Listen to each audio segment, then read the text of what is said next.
अस्सलाम वालेकुम एवरीवन। आज हम टॉपिक डिस्कस करेंगे मस्कुलेचर ऑफ हार्ट का। यानी कि आज की इस वीडियो में हम बेसिकली देखेंगे कि जो हार्ट का मसल्स होते हैं उनकी अरेंजमेंट क्या होती है, वो कितनी लेयर्स में अरेंज होते हैं और वो किस तरह से अरेंज होते हैं, मतलब कि वो किस पॉइंट से स्टार्ट हो रहे हैं और किस पॉइंट पे जाके वो एंड हो रहे हैं। इससे पहले सबसे पहले एक इम्पॉर्टेंट बात ये है कि जो हार्ट का मसल होते हैं वो बिल्कुल स्ट्रेट लाइन में अरेंज नहीं होते। वो अरेंज होते हैं ट्विस्टेड फॉर्म में। जिस तरह हम एक कपड़ा लें और हम उसको निचोड़ते हैं, इसी तरह से जो हार्ट के मसल होते हैं वो लूप्स के फॉर्म में अरेंज हुए होते हैं। ठीक है, जिस तरह आप लोगों को यहाँ पे डायग्राम में अगर मैं शो करवाऊँ तो ये देखेंगे स्ट्रेट नहीं है बल्कि इस तरह से लूप बना रहे हैं। ठीक है, तो पहली बात तो ये हो गई कि हार्ट के मसल जो से होंगे वो चाहे सुपरफिशियल लेयर के हैं चाहे वो डीप लेयर के हैं, उनमें से आपको कोई भी मसल फाइबर स्ट्रेट लाइन में अरेंज नहीं मिलेगा। ठीक है, अब हम देखते हैं कि हार्ट के मसल फाइबर्स किस तरह से अरेंज होते हैं। हार्ट के जो मसल फाइबर्स हैं इनको हम डिवाइड करते हैं दो लेयर्स में। एक होती है इसकी सुपरफिशियल लेयर और एक होती है इसकी डीप लेयर। यहाँ पे हम इस डायग्राम से समझेंगे। सबसे पहले यहाँ पे देखें, उन्होंने लिखा हुआ है सुपरफिशियल फाइबर्स। तो सुपरफिशियल फाइबर्स के बारे में 3 पॉइंट्स हैं। नंबर 1 पॉइंट पे क्या है कि fibres start from tendon of infundibulum, यानी कि टेंडन ऑफ इनफंडिबुलम से फाइबर स्टार्ट हो रहे हैं। मसल फाइबर्स की बात कर रहे हैं। टेंडन ऑफ इनफंडिबुलम बेसिकली एक फाइबरस स्ट्रक्चर होता है जो हमारे अयोटा और ये जो हमारी पल्मोनरी आर्टरी होती है इसके दरमियान में प्रेजेंट होता है। तो जो नंबर 1 वाली सुपरफिशियल फाइबर्स हैं वो यहाँ पे उन्होंने शो भी किया हुआ है डायग्राम में पॉइंट नंबर 1 की हेडिंग से कि ये यहाँ पे टेंडन ऑफ इनफंडिबुलम से स्टार्ट होंगे। जो टेंडन ऑफ इनफंडिबुलम अभी मैंने बताया है कि ये एक फाइब्रस टिश्यू होता है या फाइब्रस स्केलेटन होता है जो अयोटा और पल्मोनरी ट्रंक या पल्मोनरी आर्टरी के दरमियान में प्रेजेंट होता है। अब यहाँ से ये इस तरह के सुपरफिशियल फाइबर स्टार्ट हुए हैं और नेक्स्ट उन्होंने लिखा है pass across the diaphragmatic surface. Diaphragmatic surface heart की बेसिकली होती है इन्फीरियर सरफेस, यानी कि हमारा हार्ट डायाफ्राम के ऊपर रेस्ट करता है। तो जो सी इसकी इन्फीरियर सरफेस होती है जो डायाफ्राम के ऊपर प्रेजेंट होती है वो होती है इसकी डायाफ्रैग्मेटिक सरफेस। तो जो से इसके सुपरफिशियल फाइबर्स होंगे वो यहाँ से स्टार्ट हुए हैं और पीछे यानी कि डायाफ्रैग्मेटिक सरफेस में वो पास कर रहे हैं। ये जो मैंने लाइन डार्क करके शो की हुई है ना, ये आपको बेसिकली पोस्टीरियर एस्पेक्ट से शो कर रही है। ठीक है, ये जो नंबर 1 वाली लाइन डार्क कलर में आ रही है ये हार्ट की इन्फीरियर सरफेस शो कर रही है पीछे की तरफ से। तो ये टेंडन ऑफ इनफंडिबुलम से स्टार्ट हुए हैं, उसके बाद ये रन कर रहे हैं पीछे से होते हुए डायाफ्रैग्मेटिक सरफेस ऑफ हार्ट पे कर्व अराउंड इन्फीरियर बॉर्डर। अब ये जो बॉर्डर है हार्ट का ये है इसका इन्फीरियर बॉर्डर। ये जो सुपरफिशियल फाइबर्स होंगे यहाँ पे ये इन्फीरियर बॉर्डर के अलोंग कर्व करेंगे और इस तरह रोटेट करके सामने वाली सरफेस पे आ जाएंगे हार्ट की। ये जो सामने वाली सरफेस है हार्ट की इसको हम बोल रहे हैं एंटीरियर सरफेस, या फिर हम इसको कहते हैं स्टर्नोकोस्टल सरफेस। स्टर्नोकोस्टल सरफेस इसलिए कहते हैं क्योंकि ये सरफेस स्टर्नम के पीछे पड़ी हुई है। ठीक है, तो स्टर्नम के साथ कोस्टल कार्टिलेजेस भी अटैच होते हैं रिब्स के। तो उन दोनों फीचर्स के रिस्पेक्ट से हम कहते हैं कि इंटीरियर सरफेस है इसकी स्टर्नोकोस्टल सरफेस। अब ये फाइबर्स पीछे की तरफ से कर्व करके आगे आ गए हैं स्टर्नोकोस्टल सरफेस पे। अब नेक्स्ट इनका कोर्स क्या होगा कि ये then these fibers cross the anterior interventricular groove to reach the apex।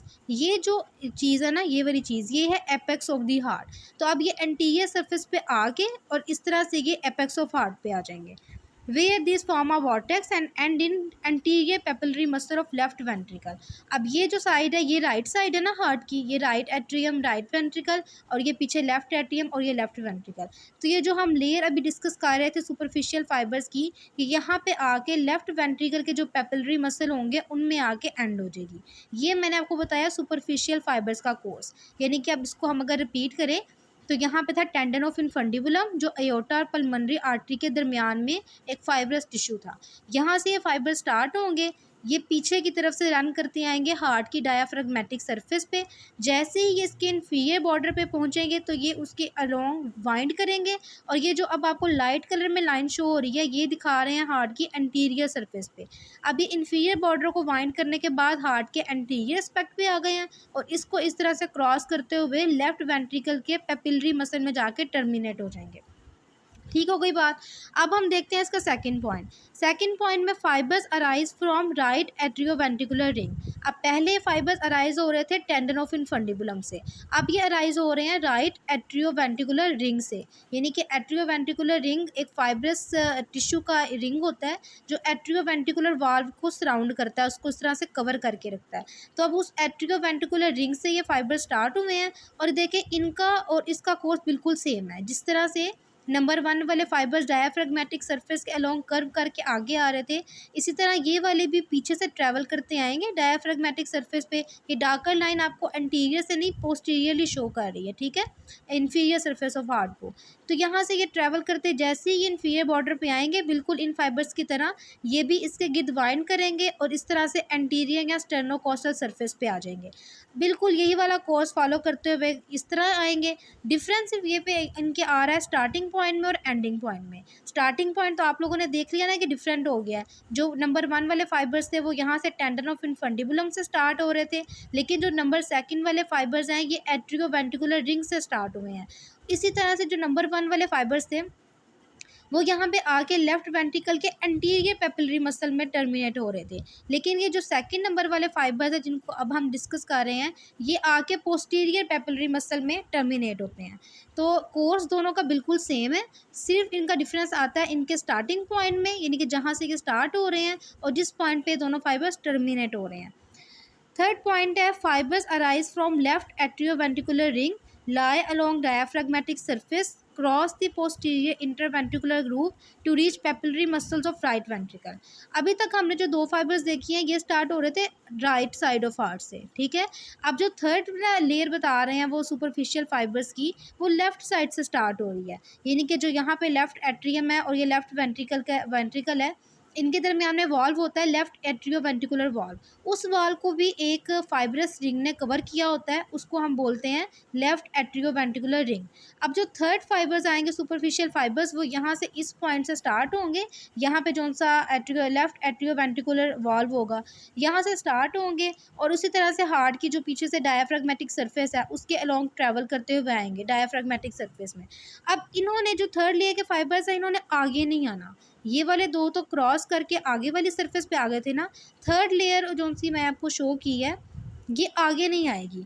इसने क्या करना है कि ये पोस्टीरियर इंटरवेंट्रिकुलर ग्रूव को क्रॉस करेगी और राइट वेंट्रिकल के पेपिलरी मसल्स में आके टर्मिनेट कर जाएगी, यानी कि इसने पीछे ही रहना है। ये यहाँ से स्टार्ट होगी लेफ्ट एट्रियोवेंट्रिकुलर रिंग से, उसके बाद ये हार्ट की डायाफ्रेगमेटिक सरफेस को क्रॉस करेगी, ट्रैवल करेगी और उसके बाद जो राइट वेंट्रिकल के पेपिलरी मसल्स होंगे उनमें आके टर्मिनेट हो जाएगी। ये 3 पॉइंट्स थे इसके सुपरफिशियल फाइबर्स के बारे में। अब जो नंबर डी पे उन्होंने मेंशन किया है वो उन्होंने मेंशन किया है हार्ट के डीप फाइबर्स को, ठीक है। तो जो हार्ट के डीप फाइबर्स हैं ये एस शेप होते हैं, जैसे इस डायग्राम में अगर आप देखें तो ये जिस तरह से एस हम लिखते हैं ना उस तरह से इनकी शेप इस तरह से एस शेप्ड होते हैं, कर्व्ड हुए होते हैं। तो ये किस तरह से होते हैं, these arise from papillary muscle of one ventricle turn in interventricular groove to end in papillary muscle of other ventricle. इनका सिंपल सा कोर्स है कि जैसे इन्होंने आपको यहाँ पे क्रॉस सेक्शन दिखाया हुआ है, ये लेफ्ट वेंट्रिकल और ये राइट वेंट्रिकल। तो ये जो डीप फाइबर्स होंगे ये एक वेंट्रिकल से के पेपिलरी मसल से स्टार्ट होंगे और उससे ऑपोजिट जो वेंट्रिकल होगा उसके पेपिलरी मसल में जाके टर्मिनेट हो जाएंगे। यानी कि अगर ये लेफ्ट वेंट्रिकल से स्टार्ट हो रहे हैं तो ये इस तरह से कर्व होते हुए जाके एंड होंगे राइट वेंट्रिकल में। लास्ट पे उन्होंने लिखा हुआ है fibres of first layer circle right ventricle cross through interventricular septum and and in papillary muscle of left ventricle. Layers 2 and 3 have decreasing course in right ventricle and increasing course in left ventricle. अभी last line का मतलब ये है कि यहाँ पे अगर आप डायग्राम में देखें तो उन्होंने 3 लेयर्स शो की हुई हैं 1, 2 and 3। तो ये बेसिकली वो ये शो करना चाह रहे हैं कि अगर जो लेयर 1 है उसका कोर्स लेफ्ट वेंट्रिकल में ज़्यादा है तो उसका कोर्स उतना ही राइट वेंट्रिकल में कम होगा, और जो लेयर 2 और लेयर 3 है उनका कोर्स अगर लेफ्ट वेंट्रिकल में कम होता जाता है तो उतना ही कोर्स उनका राइट वेंट्रिकल में इंक्रीज़ होता जाएगा। तो this was all about musculature of heart. कोई भी आप लोगों का क्वेश्चन हो तो आप लोग कमेंट्स में पूछ सकते हैं। Thank you.